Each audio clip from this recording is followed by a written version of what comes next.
Hey Waffle Gang, I do hope you are well. My name is Mark and today we're checking out some more Reddit stories, and if you do love a Reddit story, why not consider hitting that like, subscribe, maybe that notification bell too. Let's crack on with today's first story. Much love, guys. Now today's first story comes from Suspicious Radio 6166 from the Am I the Arsehole Here subreddit. And it says, am I the arsehole here for kicking my brother out for flirting with my wife? Bloody hell. My 25 male, wife 25 female, have been together since high school. She's sweet, smart, soft, shy, and fiercely loyal. And this situation just proves that. I love her more than anything. She's the love of my life. My brother, 35 male, recently got kicked out of my parents because he's never worked a real job. Just weird, low-paying nonsense. And recently another one of those low-paying nonsense jobs. My parents understandably lectured him again, and he lost his crap from what my mum told me.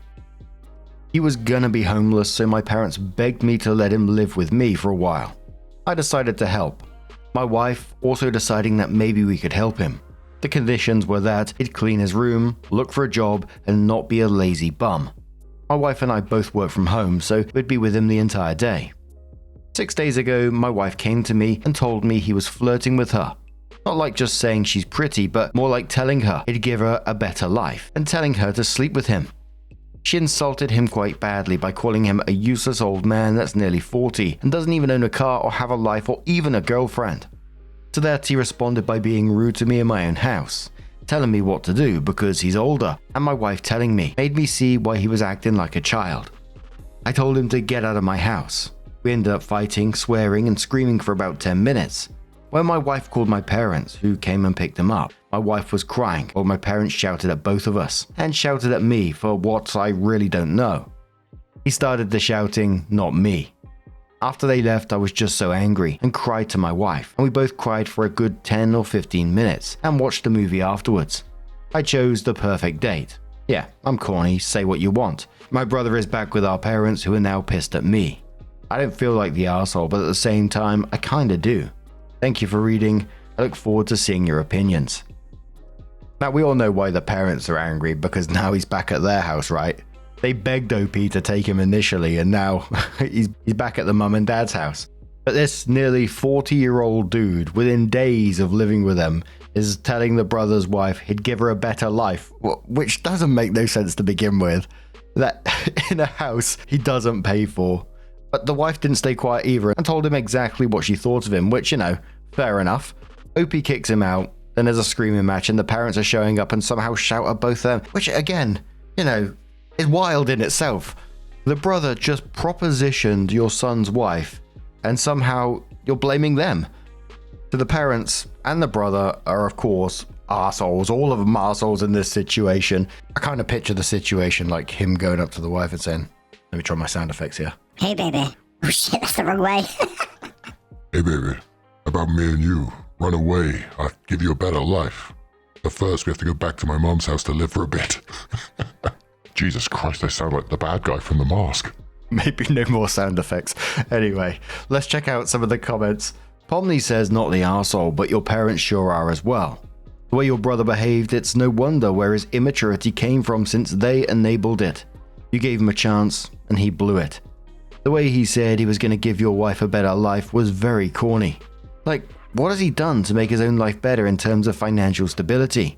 I would suggest that unless your parents and brother apologize to you and your wife, you go low contact with them. Opie says, I really don't know where he gets all these movie lines from, honestly.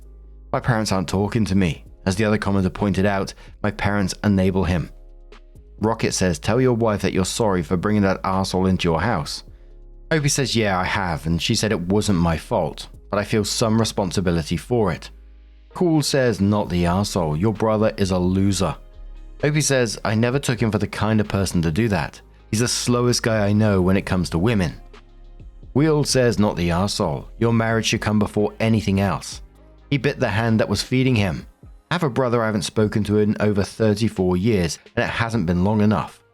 Opie says, imagine going into your little brother's house, try to fuck his wife, and promise her a better life while having nothing, then getting angry about it when she says no, all the while being 10 years older than your brother. That's just embarrassing when I actually think about it. After a week, OP comes in with her update and says, "This is an update post to my post that absolutely blew up. I hope I'm doing this update right. If you don't know the story, basically I allowed my brother to stay with me after my parents kicked him out, and they begged me to let him stay with me. And when they came, he flirted with my wife, and it made her extremely uncomfortable. If you want the details, then read the original. Long story short, basically my parents have been cut off by me and my wife. The day after the original post, I set up a meeting with my parents and my brother for the Saturday. Come Saturday, my wife and I go to their place.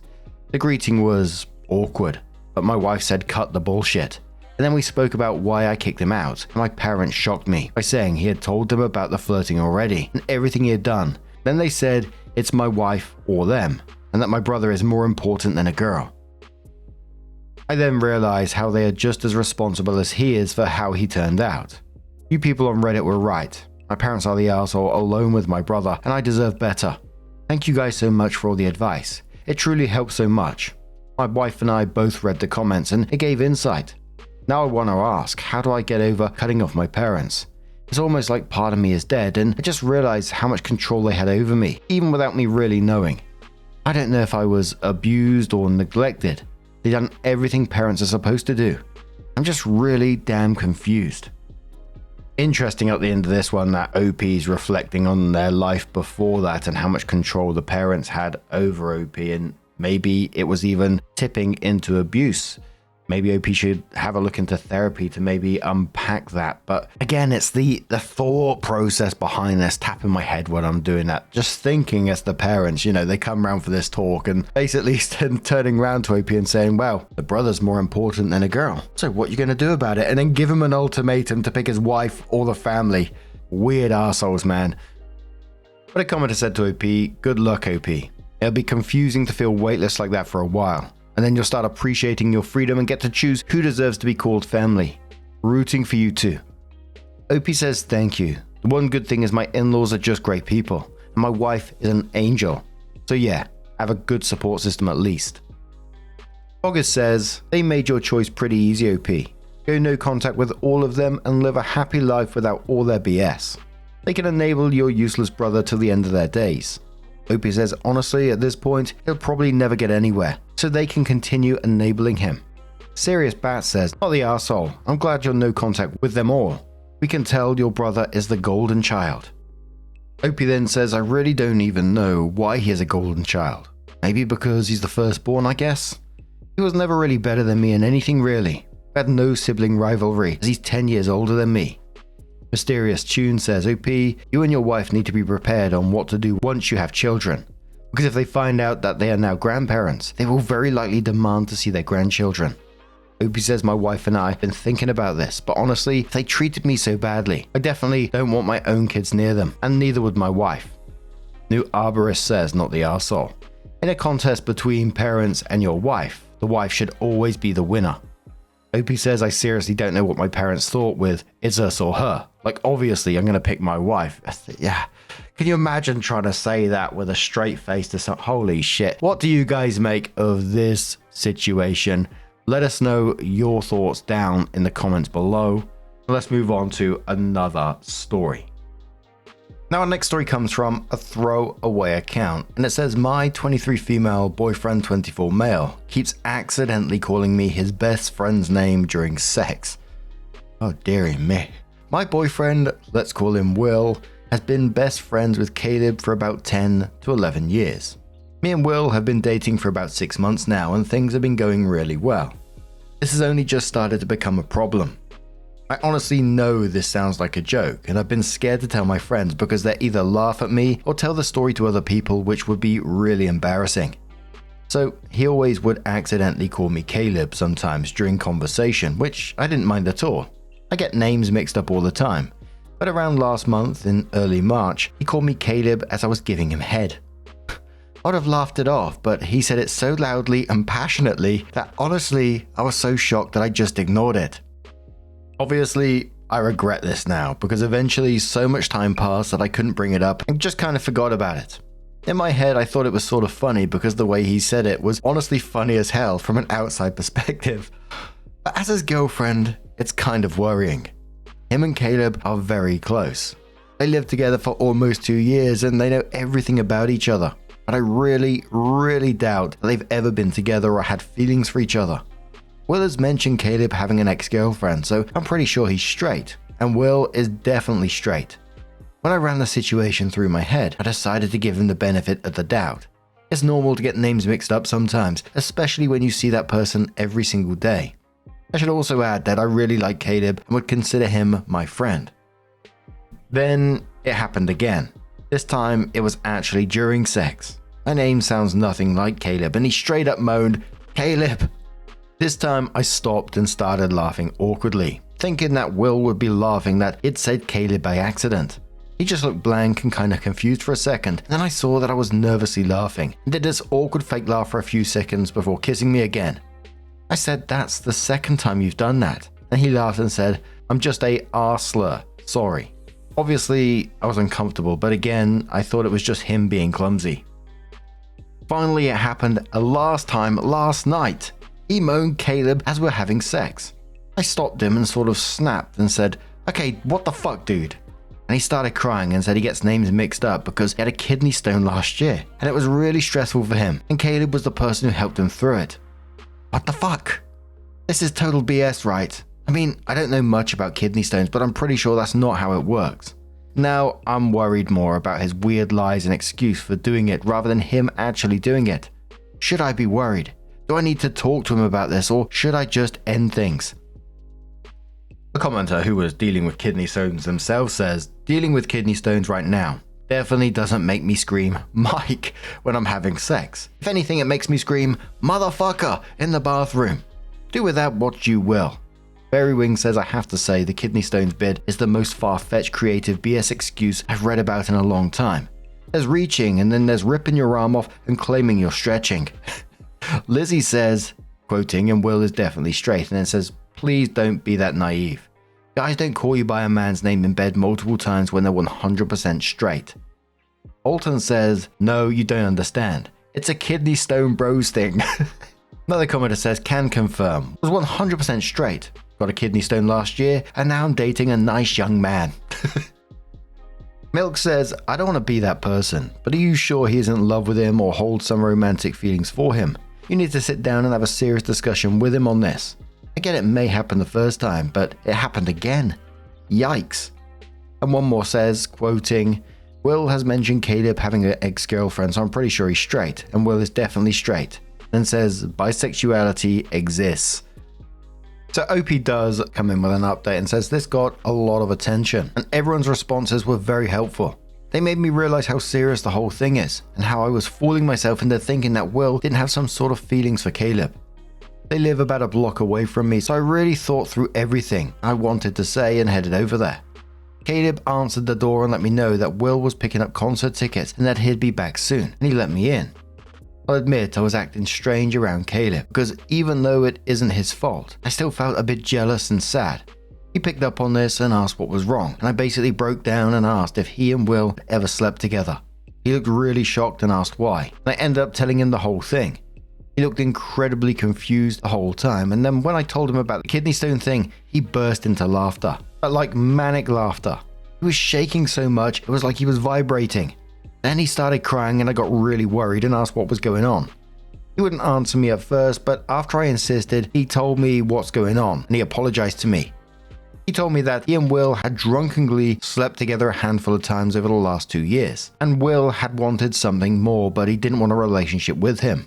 Eventually, Will moved on with me, and Caleb had confessed to Will that he was jealous, but he swears nothing had happened between them.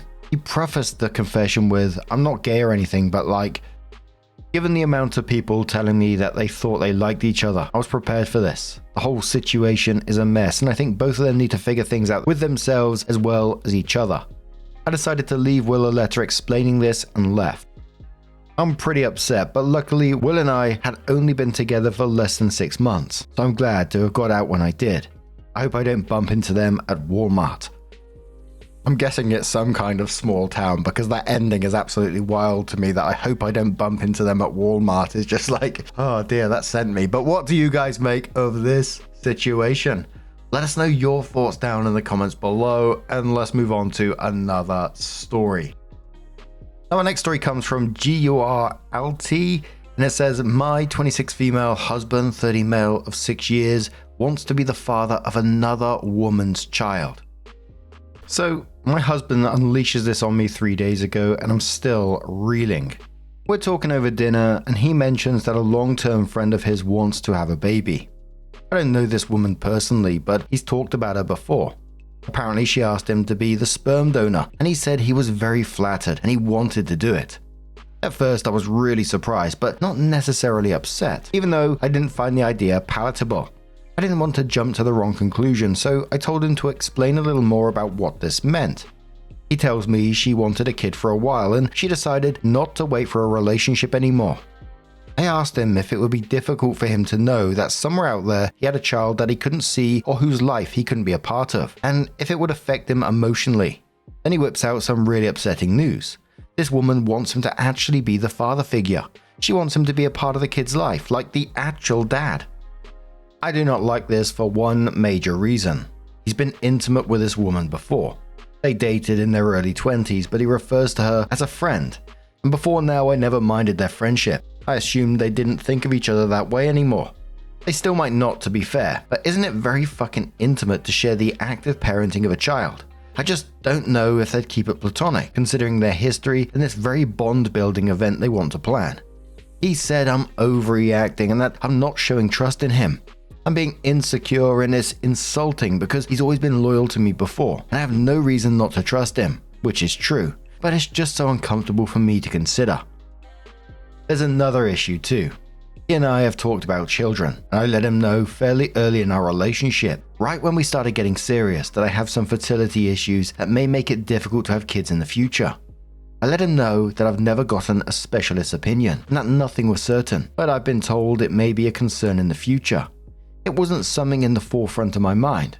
We had both agreed, I thought, to put off planning a family for a few years. So to me, it was a distant issue, one that I thought I'd just deal with later when we were trying.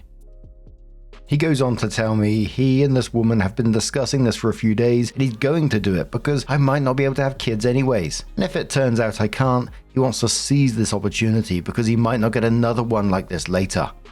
I feel hurt. My emotional reaction is that I'm somehow inadequate, even though we haven't even started trying for kids, and I don't even got a specialist's opinion. I feel written off. I feel shocked. I'm very fucking upset, but deep down, I wonder, what if I can't have kids? Is it fair to deny him parenthood? Am I looking at this the wrong way? Truthfully, he's always been faithful. Could this dynamic somehow function properly in a way I'm not seeing? I'm so weirded out right now. I wouldn't even know how to picture this future. We have an argument, and he tells me I'm being selfish because he's always wanted children and I cannot expect him to just give up such a huge dream of his. He says he isn't cheating with this other woman. They aren't going to have sex. He claims it'd be like he just has a kid he can father and the kid will just live with a friend. He says it really has nothing to do with our relationship. It's his own personal matter and I wouldn't have to do anything. I think that's really how he views it. Like when one person in a marriage has a time-consuming, expensive hobby that the other doesn't enjoy, but still allows their partner to do, even though it means giving up time and resources. But this is a child, not a sailboat. This is a woman he's dated and slept with, even if it was years ago. And that's what's off-putting to me. I honestly have never been in this position, so I don't know if I'm just freaking out.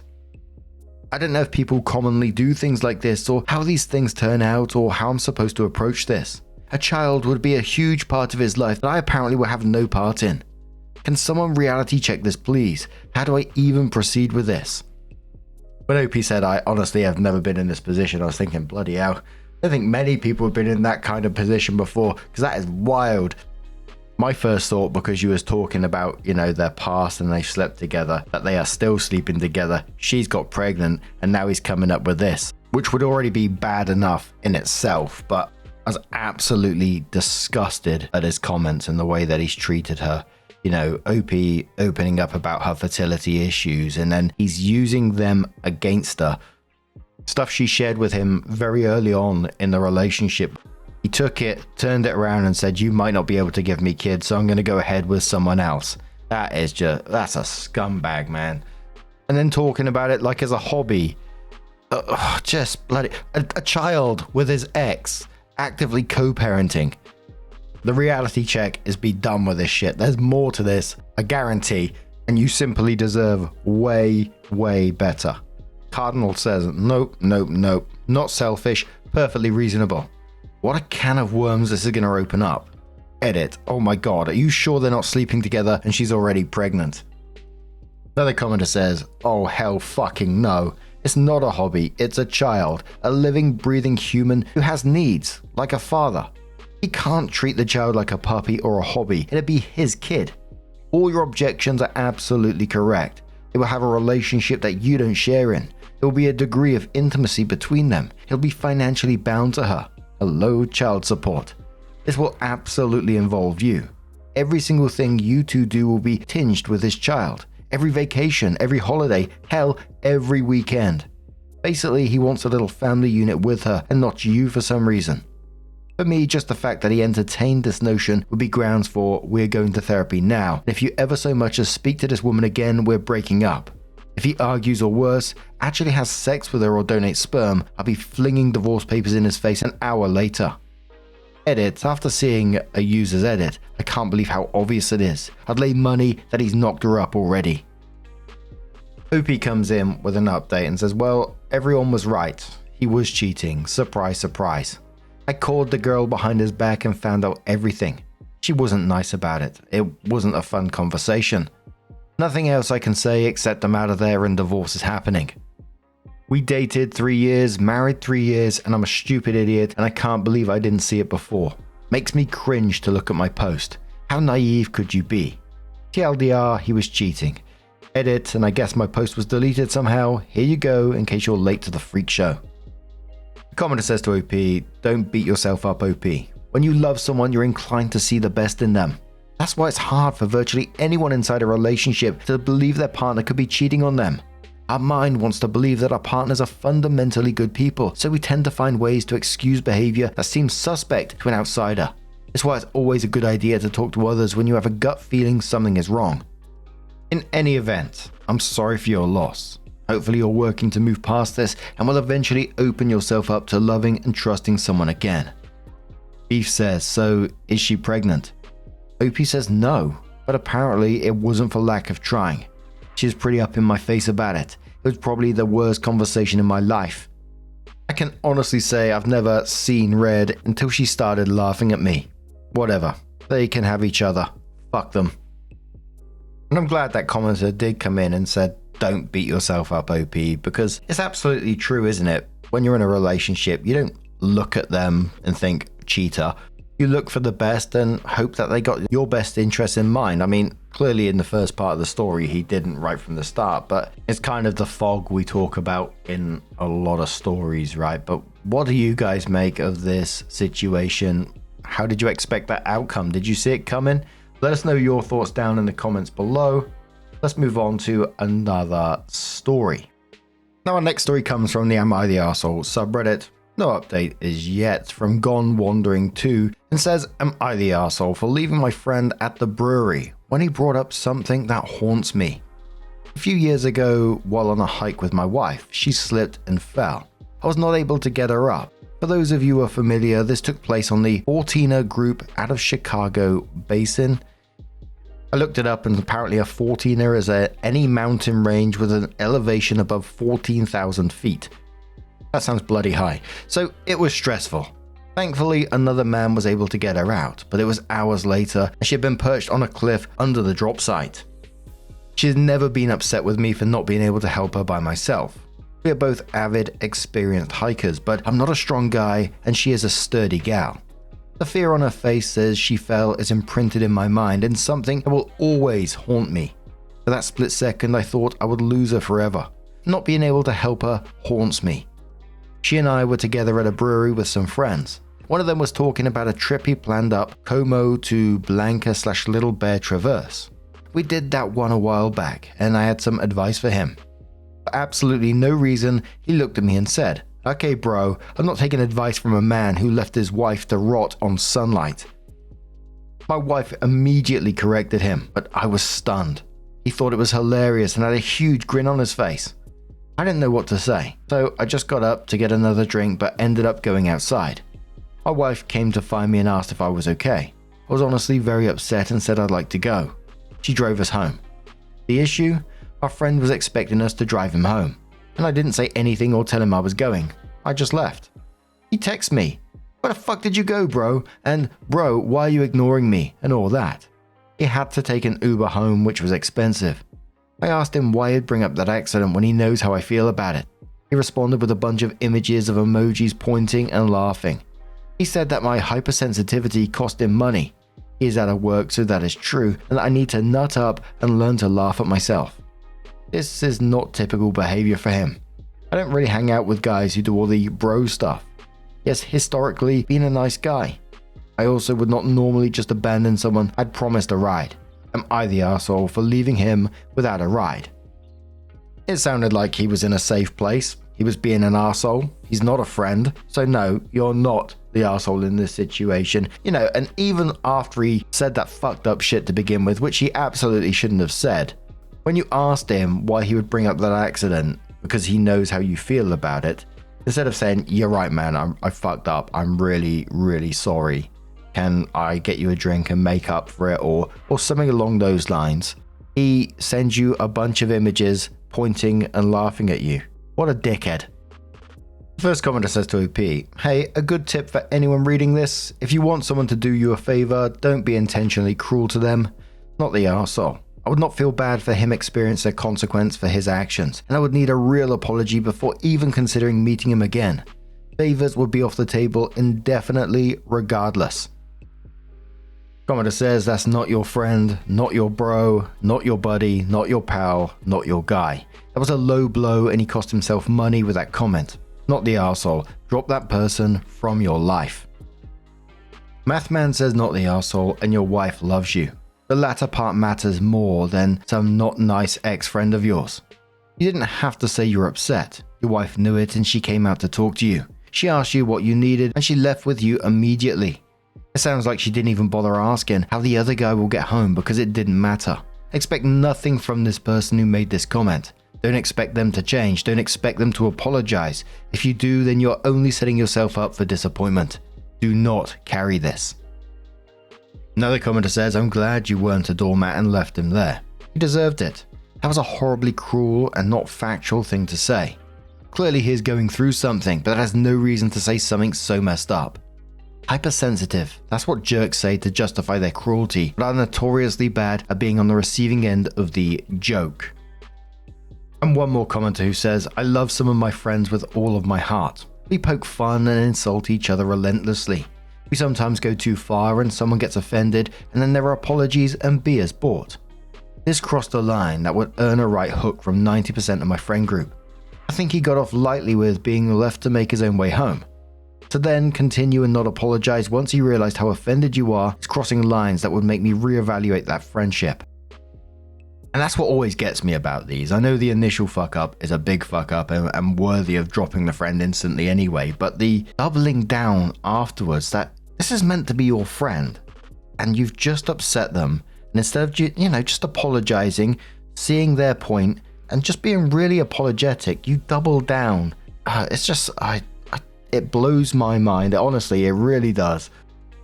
But what about you guys? Would that guy ever be able to get back into a friendship with you after he crossed a line like that? Do you think there's a way back? I personally can't see it myself, but let us know your thoughts down in the comments below.